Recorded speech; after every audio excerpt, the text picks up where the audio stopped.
Cricket world cup میں بھارت کا تعصب، پاکستانی صحافیوں اور شائقین کو ویزے جاری نہیں کیے، آئی سی سی کی ہدایات بھی نظر انداز کر دی۔ دنیا بھر کا میڈیا ورلڈ کپ کوریج کے لیے بھارت پہنچ گیا۔ قومی کپتان بابر اعظم کہتے ہیں پاکستانی مداحوں کی کمی محسوس کریں گے۔ صرف افغان نہیں بلکہ تمام غیر قانونی مقیم افراد کے خلاف آپریشن کیا جا رہا ہے۔ ہم نے کھلے دل سے سالوں تک افغان مہاجرین کی میزبانی کی ہے۔ ترجمان دفتر خارجہ کی پریس بریفنگ، ممتاز زہرا نے کہا کہ اس معاملے پر افغان حکومت سے بات چیت جاری رکھیں گے۔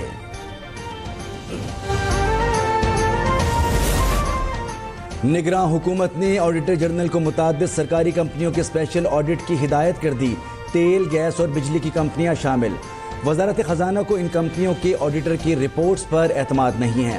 آڈٹ کے بعد نجکاری سے متعلق فیصلہ کیا جائے گا۔ نقصان دہ کمپنیوں کی فوری فروخت کی تجویز دی جائے گی۔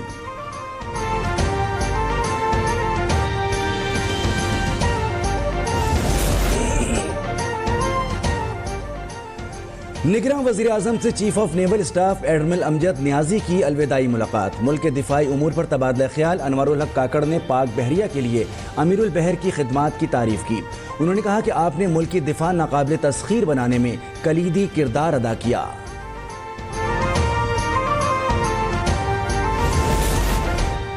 نواز شریف نے استقبال کے لیے 5 لاکھ افراد لانے کا ٹاسک دے دیا۔ نون لیگ کا اجلاس، نواز شریف نے ویڈیو لنک کے ذریعے صدارت کی۔ انہوں نے ٹکٹ ہولڈر سے کہا روزانہ کی بنیاد پر کارنر میٹنگز اور ورکرز کنونشن کیے جائیں۔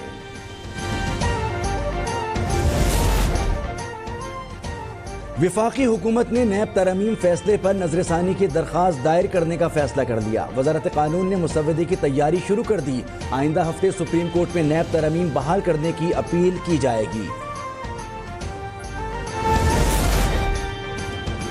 ایم کیو ایم بھی فیض آباد دھرنے پر نظر ثانی کی درخواست واپس لے گی۔ سپریم کورٹ میں اپیل دائر کر دی۔ اس سے پہلے وفاق اور تحریک انصاف کی جانب سے بھی درخواستیں دائر کی جا چکی ہیں۔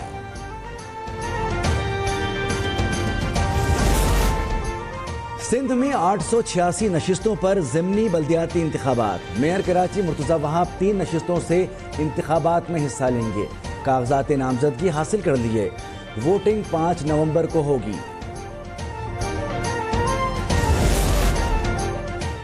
مونس الہی کو اشتہاری قرار دینے کی کارروائی شروع کر دی گئی۔ لاہور کی احتساب عدالت نے اشتہار شائع کرنے کا حکم دے دیا۔ نیب نے وارنٹ گرفتاری کی رپورٹ پیش کی۔ پرویز الہی کے بیٹے پر ترقیاتی منصوبوں میں کرپشن کا الزام ہے۔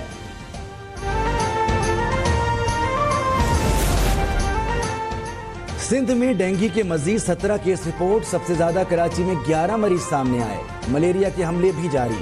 24 گھنٹے میں 3473 افراد میں وائرس کی تصدیق ہوئی۔ حیدرآباد اور لاڑکانہ ڈویژن سب سے زیادہ متاثر ہیں۔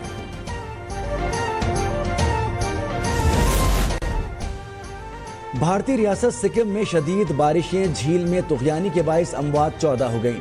22 فوجی اہلکاروں سمیت 102 افراد لاپتہ ہو گئے۔ جنوبی تائیوان میں طوفان کوئنو نے تباہی مچا دی۔ بارش اور تیز ہواؤں کے باعث حادثات میں 190 افراد زخمی ہو گئے۔ کاروبار اور تعلیمی مراکز بند ہیں۔ فضائی سروس بھی متاثر۔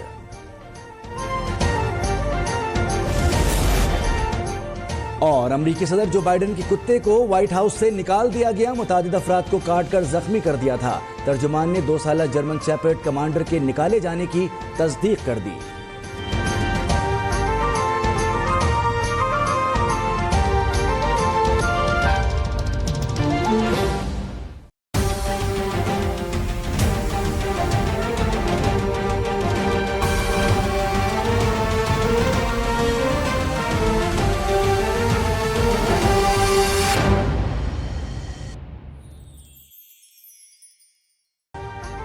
ابھی سبسکرائب کریں تاکہ کوئی خبر رہ نہ جائے۔